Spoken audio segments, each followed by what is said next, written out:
एक गवर्नर के expected role को परफेक्टली कैप्चर करे तो the governor's primary duties are consultation, encouragement and advice. लेकिन आजकल के पॉलिटिकल माहौल में ऐसा लगता है कि कुछ गवर्नर्स ने कॉन्स्टिट्यूशन की वैल्यूज, मॉरल्स और एथोस को साइड में रख दिया है। एक्सपर्ट्स मानते हैं कि ऑपोजिशन रूल स्टेट्स में गवर्नर और चीफ मिनिस्टर के बीच लेजिस्लेशंस को लेकर टेंशंस बढ़ रही हैं। ये सिर्फ एक पॉलिटिकल दुश्मनी नहीं है, बल्कि एक ऐसे इंस्टीट्यूशनल क्लैश का हिस्सा है जो स्टेट गवर्नेंस को डिसरप्ट कर रहा है। चीफ मिनिस्टर और उनकी कैबिनेट को पब्लिक इलेक्ट करती है, जबकि गवर्नर को प्रेसिडेंट अपॉइंट करता है। फिर भी एक स्टेट में गवर्नर का रोल काफी क्रूशियल होता है। ये जरूरी हो जाता है कि दोनों के बीच का कॉन्फ्लिक्ट जल्दी रिजॉल्व हो जाए, वरना इसका इम्पैक्ट पब्लिक एडमिनिस्ट्रेशन पे डायरेक्टली पड़ता है। आर्टिकल 154 के अंडर गवर्नर को एक स्टेट का एग्जीक्यूटिव हेड बनाया गया है, लेकिन आर्टिकल 163 ये क्लियर करता है कि गवर्नर को चीफ मिनिस्टर और उनकी कैबिनेट की एडवाइस पर काम करना चाहिए, एक्सेप्ट कुछ स्पेशल सर्कमस्टांसेस जिसमें वो अपनी डिस्क्रिशन यूज कर सकते हैं। अब लीगल एक्सपर्ट्स ने एनालाइज किया है कि ये डिस्क्रिशन एब्सोल्यूट नहीं है, बल्कि रिस्ट्रिक्टेड है। प्रॉब्लम तब आती है कि जब ये लिमिटेशंस तोड़ दी जाती हैं और गवर्नर एक इलेक्टेड गवर्नमेंट को बाईपास करने लगता है। आर्टिकल 200 गवर्नर को पावर देता है कि वो किसी भी बिल को एसेंट दे सकता है, या फिर उसे विदहोल्ड कर सकता है, या फिर प्रेसिडेंट के पास वापस भेज सकता है। हालांकि एक्सपर्ट्स ने एनालाइज किया है कि लेकिन आर्टिकल 200 ये नहीं बताता कि गवर्नर को किस टाइम फ्रेम के अंदर डिसीजन लेना है। ये एम्बिग्यूटी ही गवर्नर्स के डिस्क्रिशन का मिसयूज होने का मेजर रीजन है। वहीं दूसरी तरफ आप सभी जानते हैं कि तमिलनाडु के गवर्नर पे ये इल्जाम है कि उन्होंने डेलिबरेटली मल्टीपल बिल्स पे एसेंट देने से मना कर दिया, जिसकी वजह से उनके अगेंस्ट सुप्रीम कोर्ट में केस फाइल किया गया। 11 फरवरी 2025 को 4 दिन की सुनवाई के बाद सुप्रीम कोर्ट ने अपना फैसला रिजर्व कर लिया, जो ये तय करेगा कि आर्टिकल 200 का इंटरप्रिटेशन क्या होगा। यानी कि ये जजमेंट डिसाइड करेगा कि गवर्नर का ये पावर अनलिमिटेड है या इसके कुछ कॉन्स्टिट्यूशनल बाउंड्रीज होनी चाहिए। सिर्फ तमिलनाडु की बात ही नहीं है, पहले दिल्ली,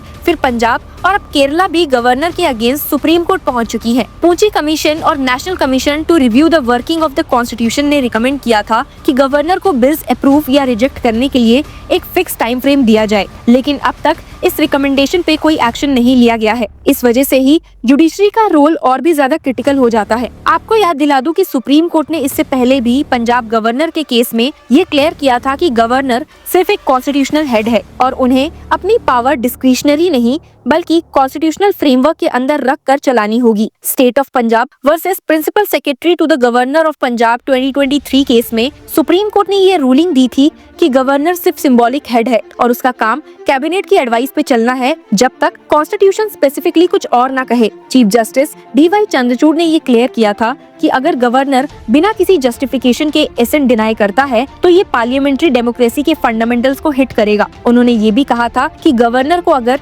किसी बिल पे ऑब्जेक्शन है तो वो उसको रिकंसिडरेशन के लिए भेज सकता है, लेकिन फाइनल डिसीजन लेजिस्लेचर का होगा। इसका मतलब कि गवर्नर के पास अनलिमिटेड वीटो पावर नहीं है। पर एक्सपर्ट्स का मानना है कि सुप्रीम कोर्ट के क्लियर वर्ड्स के बावजूद ऑपोजिशन रूल स्टेट्स में गवर्नर्स के बिहेवियर में इम्पार्शियलिटी का इशू सामने आ रहा है। कॉन्स्टिट्यूशन अमेंडमेंट एक लॉन्ग टर्म सॉल्यूशन हो सकता है, लेकिन तब तक सुप्रीम कोर्ट को एक क्लियर गाइडलाइन देनी होगी जो गवर्नर्स के डिस्क्रिशनरी पावर को एक बाउंड्री दे सके। कोर्ट को ये भी देखना होगा कि बिल्स कितने समय से पेंडिंग है, गवर्नर का वर्कलोड क्या है और उसके रीजंस जस्टिफाई करने लायक हैं या फिर नहीं। अगर ये फ्रेमवर्क बन जाए तो इनडेफिनाइट डिलेज और अननेसेसरी कॉन्फ्लिक्ट्स को रोका जा सकता है। मार्क टुशनिक ने एक टर्म दिया था कॉन्स्टिट्यूशनल हार्डबॉल, जो तब यूज होता है जब पॉलिटिकल एक्टर्स रूल्स का मिसयूज करके अपनी पावर बढ़ाने की कोशिश करते हैं। ये नॉर्म्स और ट्रेडिशंस को तोड़कर अपने कन्वीनियंस के हिसाब से कॉन्स्टिट्यूशन का इंटरप्रिटेशन करने का एक तरीका है। ये एक तरह से डेमोक्रेसी के लिए सीरियस थ्रेट है। एक्सपर्ट्स ने कहा है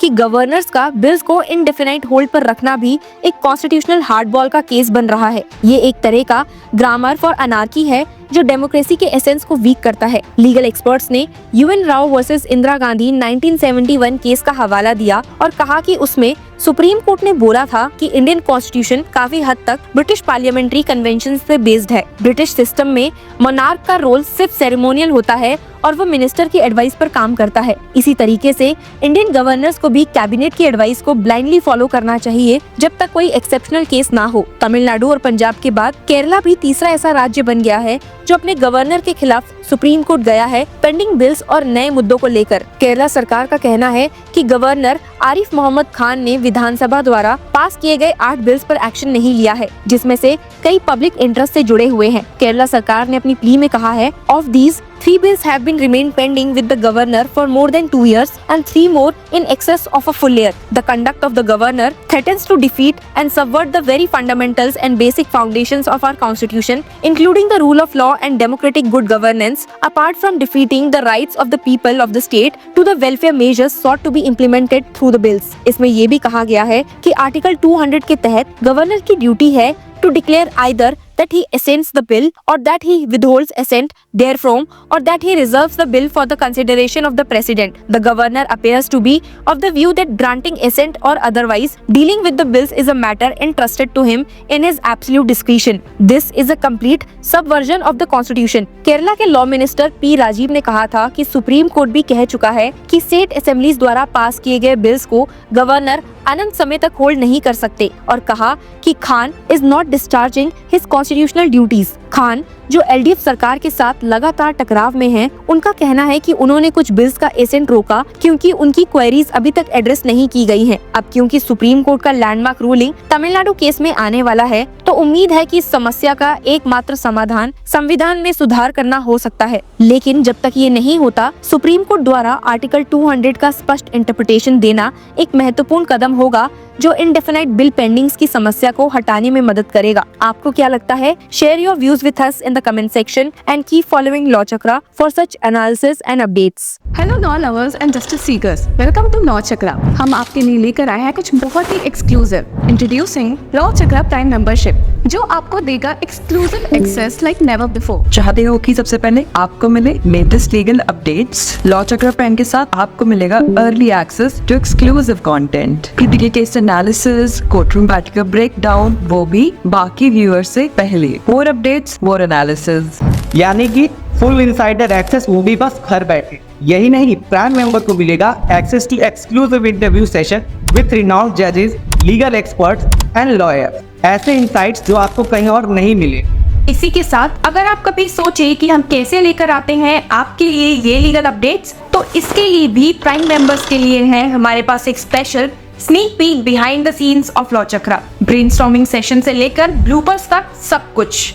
in short, more content, more update and more analysis. Political legal controversies हो या इन डेप्थ लीगल सेशंस, सब कुछ आपको मिलेगा एट वेरी मिनिमल प्राइस। बनिए लॉ चक्रा की प्राइम मेंबर और अनलॉक कीजिए full potential of legal knowledge. अभी ज्वाइन कीजिए।